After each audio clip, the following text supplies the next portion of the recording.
मरहट्टे फैल सब थां गए, दिल्ली लाहौर सवाल। ਵਾਹਿਗੁਰੂ ਜੀ ਕਾ ਖਾਲਸਾ ਵਾਹਿਗੁਰੂ ਜੀ ਕੀ ਫਤਿਹ। ਗੁਰੂ ਰੂਪ ਗੁਰੂ ਖਾਲਸਾ ਸੰਗਤ ਜੀਓ, ਵਡਭਾਗੇ ਹੋ। ਸਾਹਿਬਾਂ ਦੀ ਗੋਦ ਆਪ ਜੀ ਨੂੰ ਪ੍ਰਾਪਤ ਹੋ ਰਹੀ ਹੈ ਕੀਰਤਨ ਆਨੰਦ ਗੁਣੀ ਗਹੀਰਾ। ਰੱਬੀ ਬਾਣੀ ਦਾ ਆਨੰਦਮਈ ਕੀਰਤਨ ਗੁਰੂ ਸਵਾਰਿਆਂ ਪਾਸੋਂ ਆਪ ਜੀ ਨੇ ਸਰਵਨ ਕੀਤਾ ਹੈ। ਹਰ ਦੀਆਂ ਕਥਾ ਕਹਾਣੀਆਂ ਦੇ ਨਾਲ ਜੁੜ ਰਹੇ ਹੋ। ਕੱਲ੍ਹ ਦੇ ਦੀਵਾਨਾਂ ਵਿੱਚ ਆਪ ਜੀ ਨੇ ਜੋ ਪ੍ਰਸੰਗ ਸਰਵਨ ਕੀਤਾ ਹੈ, ਉਸ ਦੇ ਵਿੱਚ ਆਪ ਜੀ ਨੇ ਦੇਖਣਾ ਕੀਤਾ ਹੈ ਕਿ ਕਿਸ ਤਰ੍ਹਾਂ ਸਿੰਘਾਂ ਨੇ ਜਿਹੜਾ ਹੈ ਆਪਣਾ ਰਾਜ ਭਾਗ ਜਿਹੜਾ ਹੈ ਕਾਇਮ ਜਿਹੜਾ ਹੈ ਉਹ ਕਰਨਾ ਕੀਤਾ ਹੈ। ਦਿਨੋਂ ਬ ਦਿਨ ਸਿੰਘ ਜਿਹੜੇ ਨੇ ਖਾਲਸਾ ਜਿਹੜਾ ਹੈ ਉਹ ਅਟਕ ਤੱਕ ਵੱਧ ਚੁੱਕਾ ਹੈ। ਲਹਿੰਦੇ ਪੰਜਾਬ ਨੂੰ ਇੱਧਰ ਸਰਹੰਦ ਤੋਂ ਵੀ ਅੱਗੇ ਜਿਹੜਾ ਹੈ ਉਹ ਨਿਕਲ ਚੁੱਕਾ ਹੈ। ਸਿੰਘਾਂ ਨੇ ਜਿਹੜਾ ਹੈ ਮੁਲਕ ਗਰਾਉਣਾ ਹੈ ਸਰਹੰਦ ਦਾ, ਪਰ ਨਵਾਬ ਜਿਹੜਾ ਉਹ ਮੁੱਕਰ ਗਿਆ ਉੱਥੋਂ ਦਾ ਸੂਬੇਦਾਰ ਸਮੁੰਦ ਖਾਂ। ਫਿਰ ਸਿੰਘਾਂ ਨੇ ਦੋ ਹੱਥ ਕਰਕੇ ਉਹਨੂੰ ਵਿਖਾਉਣੇ ਕੀਤੇ ਨੇ ਤੇ ਅੰਤ ਫਿਰ ਜਿਹੜਾ ਹੈ ਖਾਲਸੇ ਦੀ ਸ਼ਰਨੀ ਆ ਪਿਆ। ਇਸ ਤਰ੍ਹਾਂ ਇਹ ਗਾਥਾ ਆਪ ਜੀ ਨੇ ਸਰਵਨ ਕੀਤੀ ਸੀ, ਸਰਹੰਦ ਲੁੱਟਣੀ। ਆਓ ਅਗਲਾ ਪ੍ਰਸੰਗ ਕਿਸ ਤਰ੍ਹਾਂ ਚੱਲ ਰਿਹਾ ਹੈ। ਬੜੀ ਸੁੰਦਰ ਗਾਥਾ 18ਵੀਂ ਸਦੀ ਦੇ ਸਿੱਖਾਂ ਦਾ ਉਹ ਇਤਿਹਾਸ ਜੋ ਭਾਈ ਸਾਹਿਬ ਜੀ ਹੁਣਾਂ ਨੇ ਜਿਹੜਾ ਹੈ ਬੜੀ ਹੀ ਕਾਵ ਸੁੰਦਰ ਰਚਨਾ ਦੇ ਵਿੱਚ ਜਿਹੜਾ ਹੈ ਰਤਨ ਸਿੰਘ ਜੀ ਭੰਗੂ ਜੀ ਹੁਣਾਂ ਨੇ, ਜੋ ਮਹਿਤਾਬ ਸਿੰਘ ਜੀ ਦੇ ਪੋਤਰੇ ਹਨ, ਜਿਨ੍ਹਾਂ ਨੇ ਮੱਸੇ ਰੰਗੜ ਦਾ ਸਿਰ ਵੱਢਿਆ ਸੀ, ਉਹਨਾਂ ਦੀ ਉਚਾਰੀ ਹੋਈ ਕਾਵ ਰਚਨਾ ਪ੍ਰਾਚੀਨ ਪੰਥ ਪ੍ਰਕਾਸ਼ ਆਪ ਜੀ ਸਰਵਨ ਕਰ ਰਹੇ ਹੋ। ਦਿਓ ਅਸੀਸ ਵਿਚਾਰਨ ਦੀ ਆਰੰਭਤਾ ਕਰੀਏ। ਆਖਣ ਕਰੋ ਜੀ ਸਤਨਾਮ ਸ੍ਰੀ ਵਾਹਿਗੁਰੂ। ਫਿਰ ਗੁਰ ਕਿਰਪਾ ਕੋ ਸਤਨਾਮ ਸ੍ਰੀ ਵਾਹਿਗੁਰੂ। ਦੋਹਰਾ ਜਹ ਕਾਬਲੀ ਕੱਢ ਦਿਓ, ਸਿੰਘਨ ਮਰਹੱਟਨ ਰਲ। ਆਂਦੇ ਜਿਹੜਾ ਅਹਿਮਦ ਸ਼ਾਹ ਅਬਦਾਲੀ ਹੈ, ਸਿੰਘਾਂ ਤੇ ਮਰਹੱਟਿਆਂ ਨੇ ਰਲ ਕਰਕੇ ਉਹਨੂੰ ਅਟਕ ਤੱਕ ਜਿਹੜੀਆਂ ਨੇ ਉਹ ਭਾਜਣਾ ਪਾ ਦਿੱਤੀਆਂ। ਕਿਉਂਕਿ ਆਪ ਜੀ ਜਾਣਦੇ ਹੋ ਮਰਹੱਟੇ ਵੀ ਜਿਹੜੇ ਨੇ ਹੁਣ ਸਿੰਘਾਂ ਦਾ ਸਾਥ ਲੈਣ ਤੋਂ ਬਗੈਰ ਜਿਹੜਾ ਕੋਈ ਜਿੱਤ ਨਹੀਂ ਸੀ ਪ੍ਰਾਪਤ ਕਰ ਸਕਦੇ। ਉਹਨਾਂ ਨੇ ਕਰਤਾਰਪੁਰ ਨੂੰ ਵੀ ਹੁਣ ਜਦੋਂ ਫਤਿਹ ਕੀਤਾ, ਉਦੋਂ ਵੀ ਬਾਬਾ ਵਡਭਾਗ ਸਿੰਘ ਜੀ ਹੁਣਾਂ ਦਾ ਜਿਹੜਾ ਸਾਥ ਲਿਆ, ਨਾਲ ਸਿੰਘਾਂ ਦਾ ਲਿਆ, ਖਾਲਸੇ ਦਾ। ਤੇ ਜਦੋਂ ਸਰਹੰਦ ਲੁੱਟੀ ਹੈ ਉਦੋਂ ਵੀ ਕੱਲਿਆਂ ਦੇ ਕੋਲ ਕੁਝ ਨਾ ਹੋਇਆ। ਤੇ ਹੁਣ ਵੀ ਜਦੋਂ ਅਹਿਮਦ ਸ਼ਾਹ ਅਬਦਾਲੀ ਨੂੰ ਭਾਜਣਾ ਪਾਈਆਂ ਨੇ, ਇੱਥੇ ਕਵਿਰਾਜ ਜੀ ਕਹਿ ਰਹੇ ਨੇ ਕਿ ਸ਼ਾਹ ਕਾਬਲੀ ਕੱਢ ਦਿਓ, ਸਿੰਘਨ ਮਰਹੱਟਨ ਰਲ। ਸਿੰਘਾਂ ਤੇ ਮਰਹੱਟਿਆਂ ਨੇ ਰਲ ਕੇ ਉਹ ਕਾਬਲੀ ਅਹਿਮਦ ਸ਼ਾਹ ਅਬਦਾਲੀ ਜਿਹੜਾ ਹੈ ਪਿਆਰਿਓ ਉਹਨੂੰ ਦੂਰ ਤੱਕ ਭਜਾਉਣਾ ਕੀਤਾ ਹੈ। ਫੈਲ ਸਭ ਥਾਂ ਗਏ, ਦਿੱਲੀ ਲਾਹੌਰ ਸੋਮਲ। ਜਿਹੜੇ ਮਰਹੱਟੇ ਸਨ ਉਹ ਪੰਜਾਬ ਦੇ ਵਿੱਚ ਕੀ, ਉਹ ਦਿੱਲੀ ਵਿੱਚ, ਉਹ ਦੱਖਣ ਵਿੱਚ, ਉਹ ਪੂਰਬ ਵਿੱਚ, ਉਹ ਲਹਿੰਦੇ ਪੰਜਾਬ ਵੱਲ ਭਾਵ ਮਰਹੱਟੇ ਹਰ ਥਾਂ ਦੇ ਉੱਤੇ ਜਿਹੜੇ ਸੀ ਆਪਣੇ ਪੈਰ ਜਿਹੜੇ ਸੀ ਉਹ ਪਸਾਰੀ ਜਾ ਰਹੇ ਸਨ। ਕਿਉਂਕਿ ਸਿੰਘਾਂ ਦੀ ਗਿਣਤੀ ਜ਼ਿਆਦਾਤਰ 1 ਲੱਖ ਦੇ ਕਰੀਬ ਆਈ ਸੀ। ਜਿੰਨੇ ਵੀ ਸਿੰਘਾਂ ਦੇ ਪੰਥ ਚੱਲਦੇ ਸਨ ਉਸ ਸਮੇਂ, ਉਹ ਸਾਰੇ ਰਲਾ ਕਰਕੇ 1 ਲੱਖ ਗਿਣਤੀ ਜਿਹੜੀ ਹੈ ਉਹ ਆਈ ਹੈ ਇਤਿਹਾਸ ਦੇ ਵਿੱਚ।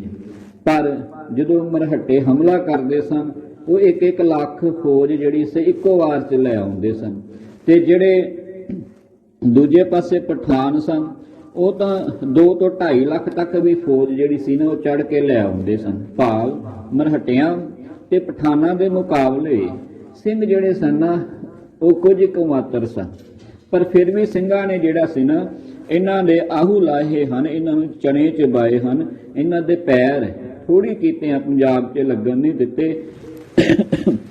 ਪਰ ਜਿਉਂ ਹੀ ਇਹਨਾਂ ਨੇ ਸਿੰਘਾਂ ਦੇ ਨਾਲ ਮਿਲਾਪ ਰੱਖਣਾ ਸ਼ੁਰੂ ਕੀਤਾ ਹੈ, ਰਾਜਨੀਤੀ ਹੈ ਕਿ ਉੱਪਰੋਂ ਰਾਮ ਰਾਮ ਬਗਲ में छुरी, ਹਿਰਦੇ ਕਪਟ ਮੁਖ ਗਿਆਨੀ, ਝੂਠੇ ਕਹਾਂ ਬਿਲੋਸ ਪਾਨੀ, ਕਾਇਆ ਮਾਨਸ ਕੌਣ ਗੁਨਾ, ਜੋ ਕਟ ਭੀਤਰ ਹੈ ਮਲਨਾ, ਲੋਕੀ 68 ਤੀਰਥ ਨਹਾਈ, ਕੌੜਾ ਪੰਨ ਤਉ ਨਾ ਜਾਏ। ਇਦਾਂ ਦਾ ਇਹਨਾਂ ਦਾ ਜੀਵਨ ਜਿਹੜਾ ਸੀ ਉਹ ਬਣ ਚੁੱਕਾ ਸੀ।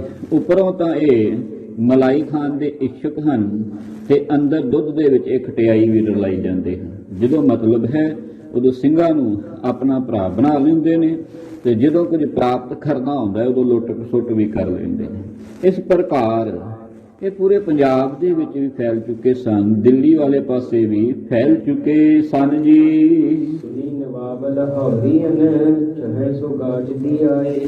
ਆਂਦੇ ਦੂਜੇ ਪਾਸੇ ਦਿੱਲੀ ਦਾ ਜਿਹੜਾ ਵਜ਼ੀਰ ਸੀ ਨਾ, ਉਹ ਗਾਜ਼ਦੀ ਜਿਹੜਾ ਸੀ ਨਾ ਉਹ ਸੀ। ਉਹਨੇ ਜਦੋਂ ਇਸ ਤਰ੍ਹਾਂ ਗਾਜ਼ਦੀ ਦਾ ਆਉਣਾ ਸੁਣਿਆ ਹੈ ਜੀ, ਦੋ ਲੋਕ ਨਮੋਰੀਅਨ ਸੋ ਦਿੱਲੀ ਕੇ ਰਹੋ। ਆਂਦੇ ਜਦੋਂ ਲਾਹੌਰੀਆਂ ਨੇ, ਇਹਨਾਂ ਪਠਾਨਾਂ ਨੇ ਜਾਂ ਇਹਨਾਂ ਮਰਹਟਿਆਂ ਨੇ ਸੁਣਿਆ ਕਿ ਗਾਜ਼ੀਦੀਨ ਜਿਹੜਾ ਹੈ ਉਹ ਆ ਰਿਹਾ ਹੈ ਚੱਲ ਕਰਕੇ, ਤੇ ਉਹ ਹੁਣ ਇੱਧਰ ਸਾਡੇ ਤੇ ਜਿਹੜਾ ਹੈ ਉਹ ਕੂਚ ਕਰੇਗਾ, ਇਹ ਡਰ ਚੁੱਕੇ ਸਨ। ਤੇ ਇਸ ਕਰਕੇ ਕਹਿੰਦੇ ਨੇ ਕਿ ਦੈ ਡੋਲੇ ਉਨ ਮੋੜੀਅਨ ਸੋ ਦਿੱਲੀ ਕੇ ਰਾਹੋ, ਕੁਝ ਕੋ ਉਹਨੂੰ ਰੁਪਈਆ ਟਕਾ ਜਿਹੜਾ ਹੈ ਉਹ ਦੇ ਦਿੱਤਾ ਜਾਵੇ। ਤੇ ਇੱਕ ਸਮੇਂ ਉਹਨਾਂ ਦੇ ਇਹ ਪ੍ਰਥਾ ਸੀ ਕਿ ਜੇ ਕਿਤੇ ਕੋਈ ਆਪਣੇ ਤੋਂ ਵੱਡਾ ਉਹਨਾਂ ਦੇ ਉੱਤੇ ਚੜ੍ਹਾਈ ਕਰਨ ਲਈ ਆਉਂਦਾ ਸੀ ਤੇ ਇਹਨਾਂ ਦੀ ਰਣਨੀਤੀ ਇਹ ਸੀ ਕਿ ਆਪਣੇ ਹੀ ਬਰਾਦਰੀ ਦੇ ਵਿੱਚੋਂ ਕੋਈ ਧੀ ਜਿਹੜੀ ਸੀ ਉਹਦੇ ਡੋਲੇ ਪਾ ਦਿੱਤੀ ਜਾਂਦੀ ਸੀ। ਉਹਦਾ ਕਾਰਨ ਇੱਕ ਸੀ ਕਿ ਜਦੋਂ ਡੋਲੇ ਪਾ ਦੇਵਾਂਗੇ ਕਿਸੇ ਧੀ ਨੂੰ ਤੇ ਉਹ ਰਿਸ਼ਤੇਦਾਰੀ ਬਣ ਜਾਏਗੀ, ਤੇ ਜਦੋਂ ਰਿਸ਼ਤੇਦਾਰੀ ਬਣ ਜਾਏਗੀ ਹੁਣ ਹਮਲਾ ਕਰਨ ਵਾਲਾ ਜਿਹੜਾ ਹੈ ਉਹ ਇਹ ਸੋਚੇਗਾ ਤਾਂ ਸਹੀ ਕਿ ਇਹਨਾਂ ਦੀ ਧੀ ਸਾਡੇ ਵੱਲ ਵਿਆਹੀ ਹੋਈ ਹੈ। ਇਸ ਪ੍ਰਕਾਰ ਇਹ ਚਤਰਾਈ ਦੇ ਨਾਲ ਇਹ ਗੱਲ ਨੂੰ ਵਿਉਂਤਬੰਦੀ ਤਾਂ ਹੀ ਬਣਾਉਂਦੇ ਨੇ ਕਿ ਕਿਉਂ ਨਾ ਗਾਜੀ ਨੂੰ ਜਿਹੜਾ ਹੈ ਉਹ ਧੀ ਡੋਲੇ ਪਾ ਦਿੱਤੀ ਜਾਵੇ ਕਿਸੇ ਦੀ, ਤੇ ਨਾਲ ਕੁਝ ਟਕੇ ਜਿਹੜੇ ਨੇ ਉਹ ਦੇ ਦਿੱਤੇ ਜਾਣ। ਸ਼ਾਹ ਦਿੱਲੀ ਕੋ ਸੁਸਤ ਸੋ ਭਇਓ। ਪਰ ਦੂਜੇ ਪਾਸੇ ਜਿਹੜਾ ਦਿੱਲੀ ਦਾ ਬਾਦਸ਼ਾਹ ਸੀ ਨਾ, ਇਹ ਵਜ਼ੀਰ ਹੈ, ਤੇ ਦੂਜੇ ਪਾਸੇ ਜਿਹੜਾ ਬਾਦਸ਼ਾਹ ਹੈ ਮੇਨ ਦਿੱਲੀ ਦਾ, ਉਹ ਸੁਸਤ ਹੋਇਆ ਪਿਆ ਸੀ। ਉਹਦਾ ਕਾਰਨ ਇੱਕੋ ਸੀ ਕਿ ਉਸ ਸਮੇਂ ਦਿੱਲੀ ਦੇ ਜਿਹੜੇ 4 ਵਜ਼ੀਰ ਸਨ, ਕੋਈ ਦੱਖਣ ਵੱਲ, ਕੋਈ ਪੂਰਬ, ਕੋਈ ਪੱਛਮ ਵੱਲ ਜਿਹੜਾ ਸੀ, ਤੇ ਉਹ ਸਾਰੇ ਦੇ ਸਾਰੇ ਵਜ਼ੀਰ ਜਿਹੜੇ ਸਨ, ਜਿਨ੍ਹਾਂ ਦੇ ਵਿੱਚ ਮਨਸੂਰ ਅਲੀ, ਗਾਜ਼ਦੀਨ ਦਿੱਲੀ ਦਾ, ਆਜਮਲ ਅਲੀ ਖਾਨ ਤੇ ਵਜ਼ੀਰ ਖਾਨ ਰੋਹਿਲਾ, ਇਹ 4 ਵਜ਼ੀਰ ਸਨ ਦਿੱਲੀ ਦੇ, ਵੱਖੋ ਵੱਖ ਥਾਵਾਂ ਤੇ ਬੈਠੇ ਹੋਏ, ਕੋਈ ਦੱਖਣ ਵੱਲ, ਕੋਈ ਪੱਛਮ ਵੱਲ। ਇਸ ਤਰ੍ਹਾਂ ਇਹਨਾਂ ਦੀ ਆਪਸ ਦੇ ਵਿੱਚ ਨਹੀਂ ਸੀ ਬਣਦੀ। ਤੇ ਪਾਤਸ਼ਾਹ ਜਿਹੜਾ ਸੀ ਦਿੱਲੀ ਦਾ ਉਸ ਸਮੇਂ ਦਾ, ਉਹ ਜਿਹੜਾ ਸੀ ਡਰਿਆ ਪਿਆ ਸੀ। ਇਹਦਾ ਬਾਹਰ ਵੀ ਨਿਕਲਣਾ ਜਿਹੜਾ ਸੀ ਉਹ ਮੁਸ਼ਕਲ ਸੀ, ਕਿਉਂਕਿ ਨਾ ਇਹਦੀ ਕੋਈ ਲਾਹੌਰ ਵਾਲੇ ਮੰਨਦੇ ਸਨ, ਨਾ ਦਿੱਲੀ ਵਾਲੇ ਮੰਨਦੇ ਸਨ, ਨਾ ਹੀ ਪੰਜਾਬ ਦੇ ਵਿੱਚ ਕੋਈ ਇਹਦੀ ਮੰਨਦਾ ਸੀ। ਇਹ ਹੁਕਮ ਤਾਂ ਕਰਦਾ ਸੀ ਪਰ ਹੁਕਮ ਉਹ ਲਾਗੂ ਨਹੀਂ ਸੀ ਹੁੰਦਾ। ਇਸ ਕਰਕੇ ਇਹ ਡਰਿਆ ਪਿਆ ਹੈ, ਭਾਵ ਸੁਸਤ ਹੈ। ਵਜ਼ੀਰ ਗਾਜਦੀ ਗਾਜਤ ਭਇਓ। ਆਂਦੇ ਉਸ ਸਮੇਂ ਜਿਹੜਾ ਗਾਜ਼ੀਦੀਨ ਵਜ਼ੀਰ ਸੀ ਨਾ, ਉਹ ਗੱਜ ਰਿਹਾ ਸੀ ਚਾਰੇ ਸਫੇਰੇ। ਇਹਨੇ ਹੀ ਆਪਣਾ ਜਿਹੜਾ ਹੈ ਸਮਝ ਲਈਏ, ਆਪਣੇ ਆਪ ਨੂੰ ਇਹਨੇ ਹੀ ਪਾਤਸ਼ਾਹ ਸਮਝ ਲਿਆ ਸੀ। ਮੈਂ ਗਾਜਦੀ ਕੀਓ ਅਭਿਮਾਨ। ਇਹ ਬੜਾ ਵੱਡਾ ਅਭਿਮਾਨੀ ਹੋ ਚੁੱਕਾ ਸੀ। ਪਿਆਰ ਨਾਲ ਆਖੋ ਸਤਨਾਮ। ਉਹ ਕਹਿੰਦਾ ਜਦੋਂ ਜਿਹਦੇ ਕੋਠੀ ਦਾਣੇ ਉਹਦੇ ਕਮਲੇ ਵੀ ਸਿਆਣੇ। ਪਿਆਰ ਨਾਲ ਆਖੋ ਸਤਨਾਮ ਸ੍ਰੀ ਵਾਹਿਗੁਰੂ। 4 ਟਕੇ ਆ ਗਏ ਰਕੋ, 4 ਟਕੇ। ਇਸ ਕਰਕੇ ਜਦੋਂ ਇਹਨੇ ਵੇਖਿਆ ਕਿ ਹੁਣ ਤੇ ਬਾਦਸ਼ਾਹ ਸੁਸਤ ਹੋਇਆ ਪਿਆ ਹੈ ਦਿੱਲੀ ਦਾ, ਦੂਜੇ ਜਿਹੜੇ ਨੇ ਵਜ਼ੀਰ ਉਹ ਵੀ ਮੇਰੇ ਤੋਂ ਥੋੜੇ ਬਹੁਤੇ ਡਰਦੇ ਨੇ, ਇਸ ਕਰਕੇ ਇਹ ਅਭਿਮਾਨੀ ਹੋ ਗਿਆ, ਇਹ ਹੰਤਾ ਦੇ ਵਿੱਚ ਆ ਗਿਆ ਹੈ ਜੀ। ਬੁਲਾਇਓ ਗੰਗ ਪਟ ਕਹਿਓ ਬਖਿਆਨ। ਆਂਦੇ ਉਸ ਸਮੇਂ ਇੱਕ ਹਿੰਦੂ ਮਤ ਦੇ ਵਿੱਚੋਂ ਗੰਗ ਨਾਮੀ ਜਿਹੜਾ ਸੀ ਨਾ ਕਵੀ ਸੀ, ਉਹ ਭੱਟ, ਉਹਨੂੰ ਜਿਹੜਾ ਇਹਨੇ ਬੁਲਾਉਣਾ ਕੀਤਾ ਹੈ। ਤੁਮ ਹਮਰੋ ਜਸ ਬਣਾਇਓ। ਤੇ ਉਸ ਗੰਗ ਭੱਟ ਨੂੰ ਕਹਿੰਦਾ ਹੈ ਕਿ ਤੂੰ ਸਾਡਾ ਜਸ ਜਿਹੜਾ ਹੈ ਬਣਾਉਣਾ ਕਰ, ਸਾਡੀ ਜਿਹੜੀ ਹੈ ਰਚਨਾ ਰਚ, ਸਾਡੀ ਕਵਿਤਾ ਜਿਹੜੀ ਹੈ ਉਹ ਲਿਖਣੀ ਕਰ। ਧਿਆਨ ਦੇਣਾ ਸੰਗਤ ਜੀ, ਭੱਟ ਸਾਹਿਬਾਨਾਂ ਦਾ ਗੁਰੂ ਘਰ ਦੇ ਅੰਦਰ ਬੜਾ ਵੱਡਾ ਸਤਿਕਾਰ ਹੈ। ਜਿਹੜੇ ਤੇ ਗੁਰੂ ਆਂਛੇ ਅਨੁਸਾਰ ਆਏ ਹਨ ਉਹਨਾਂ ਨੂੰ ਮੇਰੇ ਮਾਲਕ ਨੇ ਸਦਾ ਲਈ ਜਿਹੜਾ ਸੀ ਨਾ ਉਹ ਰੱਬ ਰੂਪ ਬਿਰਾਜਮਾਨ ਕਰ ਦਿੱਤਾ ਹੈ। ਭੱਟਾਂ ਦੇ ਸਵਈਏ ਜਦੋਂ ਤੁਸੀਂ ਪੜ੍ਹੋਗੇ ਉਹਨਾਂ ਨੇ ਤੇ ਆਖਣਾ ਗੀਤ ਹੈ, ਗੁਰ ਅਰਜਨ ਪ੍ਰਤੱਖ ਹਰ। ਗੁਰੂ ਅਰਜਨ ਹਰੀ ਦਾ ਰੂਪ ਹੈ ਪ੍ਰਤੱਖ। ਜਿਸ ਅਸਥਾਨ ਤੇ ਤੁਸੀਂ ਬੈਠੇ ਹੋ ਉਸ ਅਸਥਾਨ ਦੀ ਕਹਿ ਲਈਏ ਗੱਲ ਕਰੀਏ, ਗੁਰੂ ਅਰਜਨ ਜਿਹੜਾ ਹੈ ਉਹ ਪ੍ਰਤੱਖ ਹੈ। ਅੱਜ ਵੀ ਸੰਗਤ ਦੇ ਵਿੱਚ ਗੁਰੂ ਅਰਜਨ ਦੇਵ ਜੀ ਉਹ ਵਿਚਰ ਰਹੇ ਹਨ। ਭੱਟਾਂ ਦਾ ਬੜਾ ਮਾਣ ਤੇ ਸਤਿਕਾਰ ਸੀ। ਇਸ ਤਰ੍ਹਾਂ ਕਹਿ ਲਈਏ ਕਿ ਭੱਟ ਜਿਹੜੇ ਸਨ, ਜਿਸ ਤਰ੍ਹਾਂ ਅੱਜ ਜਿਹੜਾ ਮੀਡੀਆ ਹੈ ਵੋਟਾਂ ਦੇ ਦਿਨਾਂ ਦੇ ਵਿੱਚ ਜਦੋਂ ਕਿਸੇ ਨੇ ਆਪਣੀ ਚੜ੍ਹਤ ਕਰਨੀ ਹੋਏ, ਕਿਸੇ ਚੈਨਲ ਵਾਲੇ ਨੂੰ ਪੈਸਾ ਦੇ ਦਿਓ, ਕਿਸੇ ਨਿਊਜ਼ਪੇਪਰ ਵਾਲੇ ਨੂੰ ਪੈਸਾ ਦੇ ਦਿਓ, ਤਾਂ ਖਬਰਾਂ ਛਪਦੀਆਂ ਹੁੰਦੀਆਂ। ਇਹਦੇ ਵਰਗਾ ਕੋਈ ਜਿਹੜਾ ਹੈ ਇਮਾਨਦਾਰ ਸਿਆਸਤਦਾਨ ਨਹੀਂ। ਇਹਨੂੰ ਵੋਟ ਜਿਹੜੀ ਹੈ ਜ਼ਰੂਰ ਪਾਓ। ਇਸ ਪ੍ਰਕਾਰ ਇਹ ਜਿਹੜਾ ਗਾਜ਼ੀਦੀਨ ਹੈ ਨਾ, ਆਪਣੀ ਪ੍ਰਸ਼ੰਸਾ ਜਿਹੜੀ ਹੈ ਉਸ ਗੰਗ ਭੱਟ ਦੇ ਕੋਲੋਂ ਜਿਹੜੀ ਹੈ ਲਖਵਾਉਣੀ ਚਾਹੁੰਦਾ ਹੈ। ਇਸ ਕਰਕੇ ਉਹਨੂੰ ਜਿਹੜਾ ਹੈ ਉਹ ਸਦਨਾ ਕੀਤਾ ਹੈ ਜੀ। ਆਂਦਾ ਤੂੰ ਆਪਣੀਆਂ ਲਿਖਤਾਂ ਦੇ ਵਿੱਚ ਇਸ ਤਰ੍ਹਾਂ ਲਿਖ ਤੇ ਮੈਨੂੰ ਕਿ ਮੈਂ ਸਭ ਤੋਂ ਵੱਡਾ ਜਿਹੜਾ ਹੈ ਉਹ ਵਜ਼ੀਰ ਹਾਂ। ਦੂਜੇ ਵਜ਼ੀਰਾਂ ਨੂੰ ਛੋਟਾ ਪਾ ਦੇ, ਮੈਨੂੰ ਸਭ ਤੋਂ ਵੱਡਾ ਵਜ਼ੀਰ ਜਿਹੜਾ ਹੈ ਗਿਣਨਾ ਕਰ। ਪਿਆਰ ਨਾਲ ਆਖੋ ਸਤਨਾਮ ਸ੍ਰੀ ਵਾਹਿਗੁਰੂ। ਬੰਨਰੋ ਕਹਿੰਦੇ ਬੰਨੇ ਨੂੰ, ਤੇ ਬੰਨੇ ਨੂੰ ਕਹਿੰਦੇ ਹੈ ਲਾੜਾ, ਜਿਹੜਾ ਜੰਝ ਦਾ ਸ਼ਿੰਗਾਰ ਹੁੰਦਾ। ਆਂਦੇ ਜੇ ਜੰਝ ਦੇ ਵਿੱਚ ਲਾੜਾ ਹੀ ਨਾ ਹੋਏ ਤੇ ਉਹ ਜੰਝ ਕਾਹਦੀ ਹੈ। ਪਿਆਰ ਨਾਲ ਆਖੋ ਸਤਨਾਮ। ਆਂਦਾ ਮੇਰਾ ਕਿਤਾਬ ਜਿਹੜਾ ਹੈ ਬੰਨਰੋ ਵਾਲਾ ਕਰ, ਬੰਨਰੋ ਵਾਲਾ ਭਾਵ ਮੈਨੂੰ ਦਿੱਲੀ ਦਾ ਲਾੜਾ ਨਿਯੁਕਤ ਕਰ ਦੇ, ਮੈਨੂੰ ਦਿੱਲੀ ਦਾ ਪਾਤਸ਼ਾਹ ਜਿਹੜਾ ਹੈ ਉਹ ਖਵਾ ਆਪਣੀਆਂ ਲਿਖਤਾਂ ਦੇ ਵਿੱਚ। ਹੁਣ ਜਿਹੜਾ ਕਵੀ ਹੈ ਨਾ ਪਿਆਰਿਓ, ਕਵੀ ਬੜਾ ਵਾਹਿਗੁਰੂ, ਕਵੀ ਜਿਹੜਾ ਹੈ ਬੜਾ ਹੀ ਪਾਵਰਫੁਲ ਕਵੀ ਹੈ। ਉਹਦੀ ਕਲਮ ਚਾਹੇ ਤਾਂ ਮਨੁੱਖੀ ਜੀਵਨ ਨੂੰ ਜਿਹੜੀ ਹੈ ਸਿਖਰਾਂ ਦੇ ਉੱਤੇ ਪਹੁੰਚਾ ਦੇਵੇ, ਤੇ ਉਹਦੀ ਕਲਮ ਹੀ ਜਿਹੜੀ ਹੈ ਸਿਖਰ ਤੇ ਚੜੇ ਹੋਏ ਨੂੰ ਜਿਹੜੀ ਹੈ ਉਹ ਥੱਲੇ ਨਿਵਾਨਤਾ ਵੱਲ ਗਿਰਾ ਦਿੰਦੀ ਹੈ। ਕਵੀ ਦੀ ਕਲਮ ਦੇ ਵਿੱਚ, ਉਹਦੀ ਲਿਖਤ ਦੇ ਵਿੱਚ ਇੰਨੀ ਕੁ ਤਾਕਤ ਹੈ। ਹੁਣ ਇਹ ਜਿਹੜਾ ਗੰਗ ਭੱਟ ਹੈ ਇਹ ਧਰਮੀ ਹੈ, ਇਹ ਰੱਬ ਦੇ ਭੈ ਤੇ ਭੋਗ ਵਿੱਚ ਰਹਿਣ ਵਾਲਾ ਹੈ, ਇਹ ਰੱਬ ਨੂੰ ਮੰਨਣ ਵਾਲਾ ਹੈ। ਤੇ ਉਹਨੂੰ ਇਹ ਗਾਜ਼ੀਦੀਨ ਕਹਿ ਰਿਹਾ ਹੈ ਕਿ ਤੂੰ ਮੇਰੀ ਲਿਖਤ ਇਦਾਂ ਦੀ ਬਣਾ, ਮੇਰਾ ਖਿਤਾਬ ਜਿਹੜਾ ਬੰਨਣੋਂ ਵਾਲਾ ਬਣਾ ਦੇ ਕਿ ਮੈਂ ਹੀ ਹੁਣ ਇਦਾਂ ਜਾਪਾਂ ਕਿ ਦਿੱਲੀ ਦਾ ਪਾਤਸ਼ਾਹ ਜਿਹੜਾ ਹੈ ਮੈਂ ਹੀ ਹਾਂ। ਇਸ ਤਰ੍ਹਾਂ ਹੋਵੇ ਕਿ ਜਿੱਦਾਂ ਮੈਨੂੰ ਪਾਤਸ਼ਾਹੀ ਮਿਲ ਗਈ ਹੋਈ ਹੈ। ਆਂਦੇ ਉਸ ਸਮੇਂ ਉਸ ਗੰਗ ਭੱਟ ਨੇ ਇਹ ਬਚਨ ਕਹੇ ਹਨ ਜੀ। ਪਿਆਰ ਨਾਲ ਆਖੋ ਸਤਨਾਮ ਸ੍ਰੀ ਵਾਹਿਗੁਰੂ। ਕਹਿੰਦਾ ਇਹ ਗਾਜ਼ੀਦੀਨ ਵਜ਼ੀਰ ਸਾਹਿਬ ਮੇਰੀ ਗੱਲ ਸੁਣੋ, ਮੇਰੇ ਕੋਲ ਜਿਹੜਾ ਹੈ ਨਾ ਉਹ ਝੂਠ ਨਹੀਂ ਜੇ ਲਿਖਿਆ ਜਾਣਾ। ਪਿਆਰ ਨਾਲ ਆਖੋ ਸਤਨਾਮ ਸ੍ਰੀ ਵਾਹਿਗੁਰੂ। ਹੈਨ ਵਿਰਲੇ ਨਾਹੀ ਘਣੇ ਫੈਲ ਫਕੜ ਸੰਸਾਰ। ਅੱਜ ਵੀ ਹੈਗੇ ਰੱਬ ਦੇ ਭਗਤ, ਅੱਜ ਵੀ ਰੱਬ ਦੇ ਪਿਆਰੇ, ਅੱਜ ਵੀ ਰੱਬ ਦੇ ਸੰਤ ਬ੍ਰਹਮ ਗਿਆਨੀ ਅੱਜ ਵੀ ਸੰਸਾਰ ਤੇ ਨੇ, ਉਹ ਹੈਗੇ ਨੇ ਜਾਂ ਉਹਨਾਂ ਨੂੰ ਅੱਜ ਵੀ ਪੂਜਿਆ ਜਾ ਰਿਹਾ ਹੈ। ਇੱਥੇ ਇਹ ਰੱਬੀ ਰੂਹ ਸੀ ਤੇ ਕਹਿੰਦਾ ਹੈ ਮੇਰੇ ਕੋਲ ਝੂਠ ਨਹੀਂ ਜੇ ਲਿਖਿਆ ਜਾਣਾ।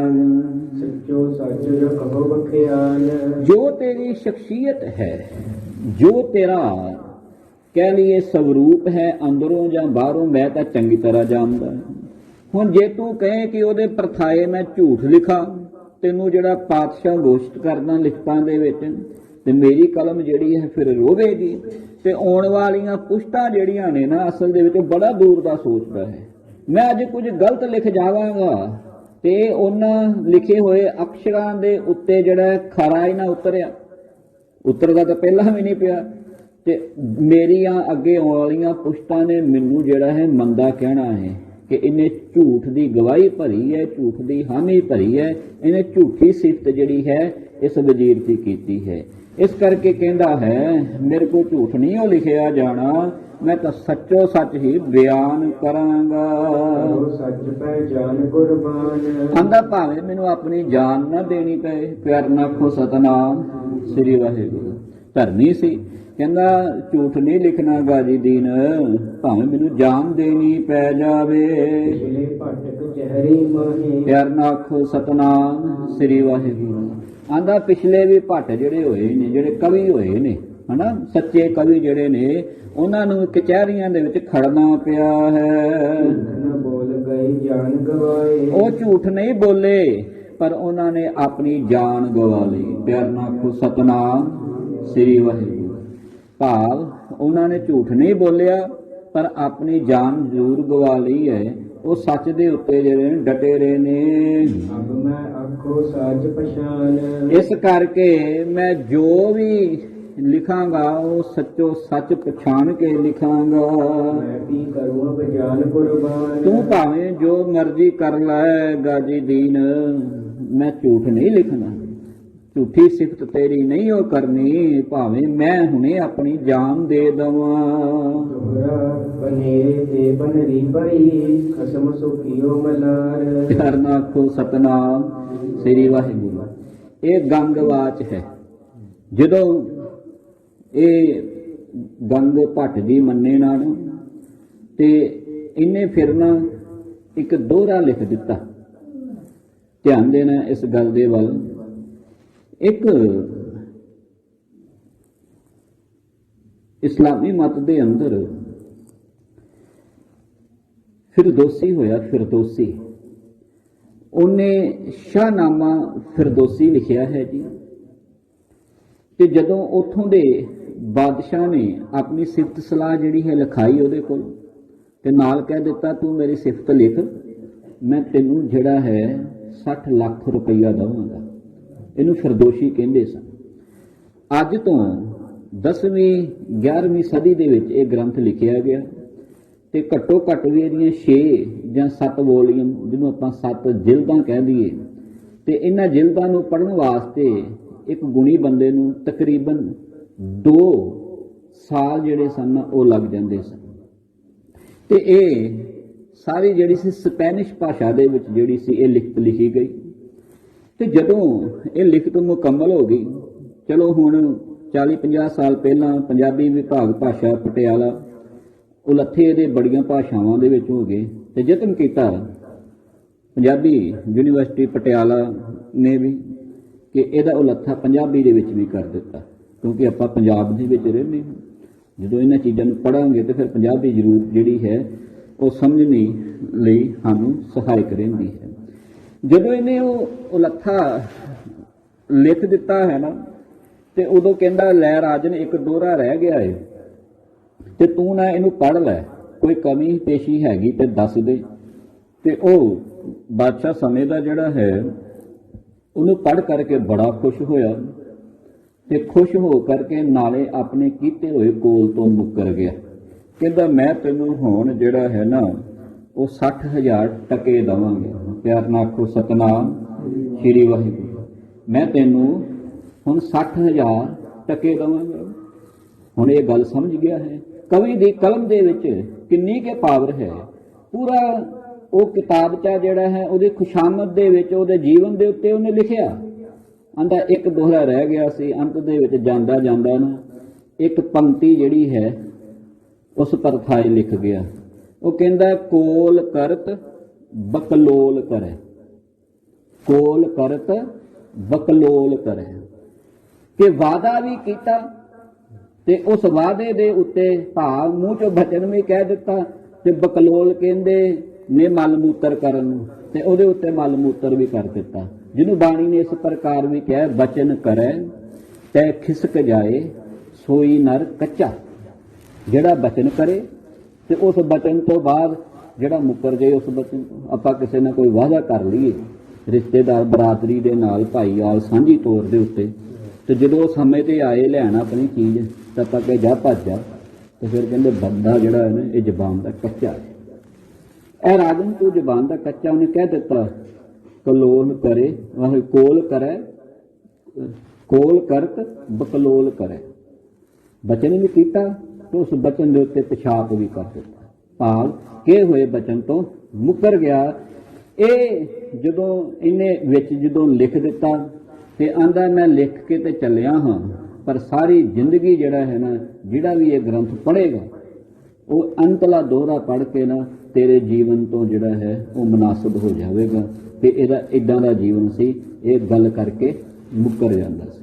ਇੱਥੇ ਵੀ ਗੰਗ ਭੱਟ ਜੀ ਇਸ ਗੱਲ ਨੂੰ ਹੁਣ ਬਿਆਨ ਕਰਨ ਲੱਗੇ ਨੇ ਤੇ ਕਹਿੰਦੇ ਨੇ, ਬਨੇਰੇ ਤੇ ਬਨਰੀ ਭਈ ਖਸਮ ਸੋ ਕੀਓ ਮਲਾਰ। ਇਹ ਕਹਿੰਦਾ ਸੀ ਮੈਨੂੰ ਬਨਰੋ ਬਣਾਓ, ਲਾੜਾ ਬਣਾਓ। ਆਂਦਾ ਇਹਨੇ ਲਾੜਾ ਕੀ ਬਣਨਾ ਸੀ, ਇਹ ਲਾੜੀ ਬਣ ਗਈ। ਪਿਆਰ ਨਾਲ ਆਖੋ ਸਤਨਾਮ ਸ੍ਰੀ ਵਾਹਿਗੁਰੂ। ਤੇ ਇਹ ਖਸਮ ਸੋ ਕੀਓ ਮਲਾਰ, ਤੇ ਇਹ ਜਿਹੜਾ ਮਲਾਰ ਰਾਓ ਸੀ ਇਹ ਤੇ ਉਹਦੇ ਤਲਵੇ ਚੱਟਦਾ ਸੀ। ਗਾਜੀ ਦੀਨ ਮਲਾਰ ਰਾਓ ਦੇ ਤਲਵੇ ਚੱਟਦਾ ਸੀ। ਇਸ ਕਰਕੇ ਕਹਿੰਦਾ ਹੈ ਤੈਨੂੰ ਹੁਣ ਲਾੜਾ ਨਹੀਂ ਬਣਾਉਣਾ ਮੈਂ। ਇਹੋ ਜਿਹਾ ਦੋਹਰਾ ਇਹਦੇ ਪ੍ਰਥਾਈ ਲਿਖ ਗਿਆ ਹੈ, ਬਨਰੇ ਤੇ ਬਨਰੀ ਭਈ ਖਸਮ ਸੋ ਕੀਓ ਮਲਾਰ। ਤੇ ਆਂਦੇ ਇਹ ਜਿਹੜਾ ਹੈ ਮਲਾਰ ਰਾਓ ਦਾ ਜਿਹੜਾ ਸੀ ਤਲਵੇ ਚੱਟਦਾ ਹੁੰਦਾ ਸੀ। ਇਸ ਕਰਕੇ ਤੈਨੂੰ ਮੈਂ ਹੁਣ ਲਾੜਾ ਨਹੀਂ ਬਣਾਉਣਾ, ਪਾਤਸ਼ਾਹ ਨਹੀਂ ਬਣਾਉਣਾ, ਕਿਉਂਕਿ ਤੇਰੀ ਇੱਕ ਅੱਖ ਤੋਂ ਮੈਂ ਜਾਣੂ ਹੋ ਚੁੱਕਾ, ਤੈਨੂੰ ਮੈਂ ਲਾੜੀ ਬਣਾ ਜਾਣਾ, ਭਾਵ ਇਸਤਰੀ ਬਣਾ ਦਿੱਤਾ ਹੈ। ਖੁਸ਼ੀ ਜੱਟ ਕੀ ਮਲੂਟ ਖਾਇਓ ਸੰਸਾਰ।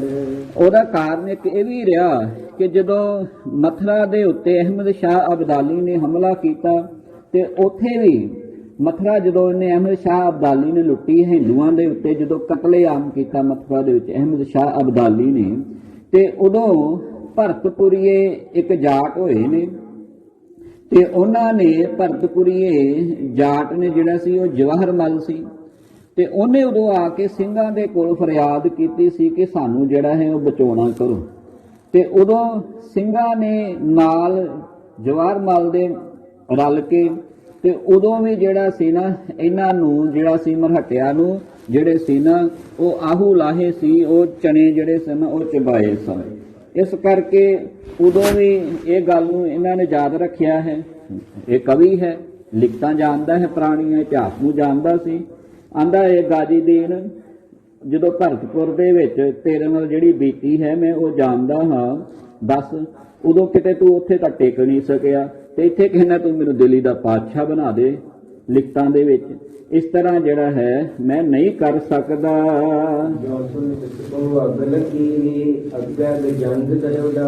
ਆਂਦੇ ਜਦੋਂ ਇਹ ਬਚਨ ਸੁਣੇਗਾ ਕਿ ਮੈਂ ਤੇ ਬਨਰੋ ਬਣਨਾ ਚਾਹੁੰਦਾ ਸੀ, ਇਹਨੇ ਮੈਨੂੰ ਬਨਰੀ ਬਣਾ ਦਿੱਤਾ। ਮੈਂ ਪਾਤਸ਼ਾਹ ਬਣਨਾ ਚਾਹੁੰਦਾ ਸੀ, ਇਹਨੇ ਮੈਨੂੰ ਇਸਤਰੀ ਬਣਾ ਦਿੱਤਾ ਹੈ। ਆਪਣੀ ਕਾਵਿ ਰਚਨਾ ਦੇ ਵਿੱਚ ਇਹਨੇ ਤਾਂ ਮੇਰੀ ਹੇਠੀ ਕੀਤੀ ਹੈ, ਇਹਨੇ ਮੇਰੀ ਬੇਇੱਜ਼ਤੀ ਕੀਤੀ ਹੈ। ਗਾਜਦੀਨ ਅੱਗ ਬਬੂਲਾ ਹੋ ਗਿਆ ਹੈ, ਜੋ ਸੁਣ ਤਿਸਕੋ ਅੱਗ ਲੱਗੀ। ਬੜਾ ਅੰਦਰੋਂ ਸੜਦਾ ਹੈ। ਤੇ ਇਹਨੇ ਕੀ ਕੀਤਾ, ਅੱਗੇ ਗਿਆੰਦ ਦਿਓਡਾਰ, ਗਿਆੰਦ ਕਹਿੰਦੇ ਨੇ ਹਾਥੀ ਨੂੰ। ਆਂਦੇ ਇਹਨੇ ਨਾ ਉਸ ਗੰਗ ਭੱਟ ਜੀ ਨੂੰ ਹਾਥੀ ਦੇ ਪੈਰਾਂ ਥੱਲੇ ਜਿਹੜਾ ਹੈ ਕੁਚਲ ਦਿੱਤਾ ਹੈ, ਤੇ ਹਾਥੀ ਦੇ ਪੈਰਾਂ ਥੱਲੇ ਕੁਚਾਲ ਕਰਕੇ ਇਹਨੂੰ ਸ਼ਹੀਦ ਕਰ ਦਿੱਤਾ ਹੈ। ਪਰ ਮਰਦਾ ਮਰਦਾ ਇਹ ਸ਼ਹੀਦ ਹੁੰਦਾ ਹੋਇਆ ਗੰਗ ਭੱਟ ਇਹ ਬਚਨ ਜਿਹੜੇ ਕਹਿ ਗਿਆ ਸਨ ਵੀ ਤੂੰ ਬਨਰੋ ਨਹੀਂ ਬਨਰੀ ਹੈ, ਭਾਵ ਲੜਕਾ ਨਹੀਂ ਤੂੰ ਲੜਕੀ ਹੈ, ਇਸਤਰੀ ਹੈ, ਤੇ ਬੇਇੱਜ਼ਤੀ ਵਾਲੀ ਗੱਲ ਸੀ। ਤੇ ਇਸ ਕਰਕੇ ਕਹਿੰਦੇ ਮਰਤਾ ਹੁਆ ਕਹਿ ਗਇਓ ਮੂੰਹੋਂ ਸੋ ਫੈਲ ਗਿਓ ਸੰਸਾਰ। ਜਿਹੜੇ ਬਚਨ ਕਹਿ ਗਏ ਸਨ ਅੱਜ ਵੀ ਜਿਹੜੇ ਸੀ ਉਹ ਪ੍ਰਚਲਿਤ ਹਨ ਗਾਜੀ ਦੀਨ ਦੇ ਵਾਸਤੇ। ਮੈਂ ਤੇਰੇ ਨਾਲ ਵਾਅਦਾ ਕਰਕੇ ਚੱਲਾ ਹੈ ਜਾਂਦੇ ਜਾਂਦੇ ਗਾਜੀ ਦੀਨ, ਤੂੰ ਕਦੀ ਵੀ ਦਿੱਲੀ ਦੇ ਤਖਤ ਦੇ ਉੱਤੇ ਬੈਠ ਕਰਕੇ ਪਾਤਸ਼ਾਹ ਨਹੀਂ ਬਣੇਗਾ। ਇਹ ਮੇਰੀ ਤੈਨੂੰ ਹਾਏ, ਇਹ ਭਾਵੇਂ ਜਿਸ ਤਰ੍ਹਾਂ ਮਰਜ਼ੀ ਲੈ ਲੈ ਆਪਣੇ ਨਿਰਣੇ ਦੇ ਅਨੁਸਾਰ, ਪਰ ਮੈਂ ਤੈਨੂੰ ਇਹ ਕਹਿ ਕੇ ਚੱਲਾ ਹੈ ਕਿ ਜਿਹੜੇ ਬਚਨ ਮੈਂ ਕਹਿਣ ਲੱਗਾ ਹੈ ਨਾ ਇਹ ਅਟਲ ਰਹਿਣਗੇ, ਕਿਉਂਕਿ ਧਰਮੀ ਸੀ ਇਹ ਭੱਟ ਜੀ। ਤੇ ਕਹਿੰਦਾ ਤੂੰ ਕਦੀ ਦਿੱਲੀ ਦਾ ਪਾਤਸ਼ਾਹ ਨਹੀਂ ਬਣ ਸਕੇਗਾ, ਜਿੱਥੇ ਤੂੰ ਆਪ ਮਰੇਗਾ ਹੋਰਾਂ ਨੂੰ ਵੀ ਨਾਲ ਮਰਵਾਏਗਾ। ਇਸ ਤਰ੍ਹਾਂ ਕਹਿ ਰਿਹਾ ਹੈ। ਤੇ ਚਲੋ ਇਸ ਤਰ੍ਹਾਂ ਆਪਣੀ ਮੌਤ ਨੂੰ ਕਬੂਲਦਾ ਹੋਇਆ ਗੰਗ ਭੱਟ ਜਿਹੜਾ ਹੈ, ਸਾਰੀ ਸਭਾ ਦੇ ਵਿੱਚ ਜਾਂਦਿਆਂ ਆਖਰੀ ਰਾਮ ਰਾਮ ਸਤਿ ਸ੍ਰੀ ਅਕਾਲ ਜਿਹੜੀ ਉਹ ਬੁਲਾ ਗਿਆ ਹੈ। ਆਂਦੇ ਬਸ ਇਹੋ ਜਿਹੇ ਧਰਮੀ ਮਨੁੱਖ ਨੂੰ ਜਦੋਂ ਸ਼ਹੀਦ ਕੀਤਾ ਜਾਂਦਾ ਹੈ ਨਾ, ਤੇ ਉਹਦੇ ਕਹੇ ਹੋਏ ਬਚਨ ਵਿਰਥਾ ਨਹੀਂ ਜਾਂਦੇ। ਆਂਦੇ ਉਹਦੇ ਕਹੇ ਹੋਏ ਉਹ ਜ਼ਬਾਨ ਤੋਂ ਅਲਫਾਜ਼ ਗਾਜੀ ਦੀਨ ਦੇ ਉੱਤੇ ਬੜੇ ਮਹਿੰਗੇ ਤੇ ਬੜੇ ਭਾਰੀ ਪਏ ਹਨ। ਆਂਦੇ ਜਿੱਥੇ ਗਾਜੀ ਦੀਨ ਜਿਹੜਾ ਸੀ ਨਾ, ਉਹਦਾ ਅੰਤ ਹੋਇਆ ਜਾਂ ਉਹਦਾ ਨੁਕਸਾਨ ਹੋਇਆ ਕਹਿ ਲਈਏ, ਉੱਥੇ ਉਹਨੇ ਮਰਹਟਿਆਂ ਦਾ ਵੀ ਬੜਾ ਨੁਕਸਾਨ ਕਰਾਇਆ। ਬਾਣੀ ਕਹਿੰਦੀ ਹੈ ਨਾ, ਧੰਨ ਧੰਨ ਧੰਨ ਜਨ ਆਇਆ, ਜਿਸ ਪ੍ਰਸਾਦ ਸਭ ਜਗਤ ਤਰਾਇਆ। ਜਨ ਆਵਨ ਕਾ ਇਹ ਸੁਆਉ, ਜਨ ਕੇ ਸੰਚਿਤ ਆਵੇ ਨਾਉ। ਆਪ ਮੁਕਤ ਮੁਕਤ ਕਰੇ ਸੰਸਾਰ, ਨਾਨਕ ਤਿਸ ਜਨ ਕੋ ਸਦਾ ਨਮਸਕਾਰ। ਸੁਖਮਨੀ ਸਾਹਿਬ ਦੀ ਬਾਣੀ।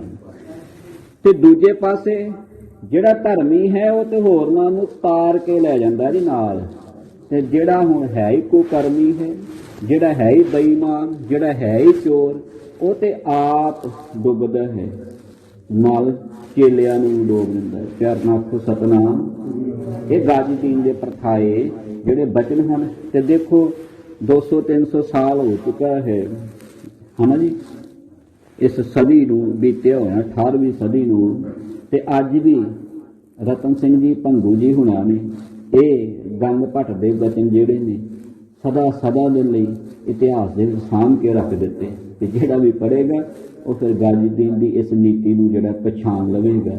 ਉਹ ਕਹਿੰਦੇ ਪਏ ਗਾਜੀ ਮਰਹਟਨ ਕੋ ਲੈ ਹੜਾ, ਜਿੱਥੇ ਆਪ ਗਿਆ ਉੱਥੇ ਮਰਹਟਿਆ ਨੂੰ ਵੀ ਨੇ ਮਾਰ ਦਿੱਤਾ।